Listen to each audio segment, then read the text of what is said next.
Ada motif-motif tersendiri yang mendasari mengapa seseorang bertingkah laku seperti apa yang dia lakukan. Karena Kamel juga aktif berpraktek sebagai psikolog klinis gitu, jadi yang saya lihat memang ada tren peningkatan keluhan dari klien-klien.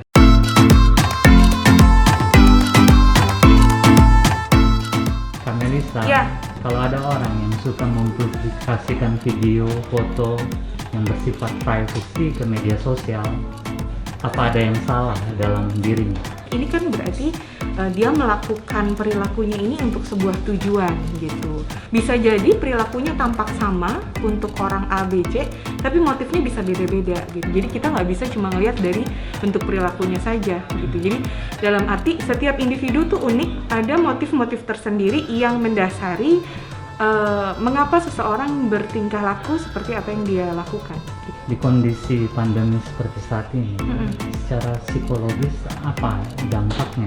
Tadinya kita bisa bebas untuk berekspresi, kita bisa bebas untuk berekreasi atau melakukan kegiatan rekreasi, contohnya makan di luar ya. Makan di luar mungkin bukan hanya tentang makanannya saja, tetapi suasananya begitu. Atau dengan siapa kita menghabiskan waktu, itu adalah bentuk-bentuk rekreasi yang awalnya bisa ditujukan untuk meredakan stres atau bisa membantu individu untuk mengelola stres. Nah, dengan adanya pandemi ini kan memang mau tidak mau ini kan adalah force majeure ya, dimana orang secara suka atau tidak suka seperti dipaksa untuk ada di dalam kondisi yang memang nggak ada satupun dari kita yang bisa mengendalikan itu. Tentunya ada bagaimana seseorang itu memiliki resistensi dan resiliensi terhadap situasi yang stressful. Resistensi itu adalah kemampuan seseorang untuk bertahan dalam situasi yang tidak nyaman gitu ya. Seberapa orang itu kuat gitu untuk mengalami atau menjalani situasi yang tidak nyaman ya. Tentunya kalau dengan adanya pembatasan seperti ini, kita juga kenyamanan kita jadi terganggu ya. Tapi ada orang yang punya rentang toleransinya itu pendek, tapi ada orang yang rentang toleransinya lebar gitu. Nah, kalau kita menyadari itu, ya kita perlu membuat diri kita untuk bisa punya rentang toleransi yang memadai supaya kita bisa survive dalam kondisi ini gitu.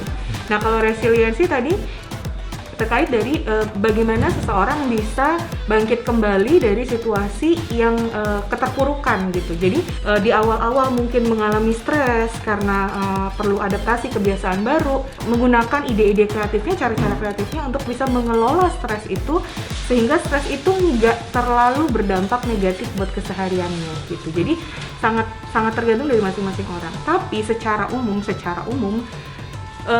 karena Kamel juga aktif berpraktek sebagai psikolog klinis gitu, jadi yang saya lihat memang ada tren peningkatan keluhan dari klien-klien, terutama yang paling sering muncul adalah gangguan kecemasan dan juga depresi ya.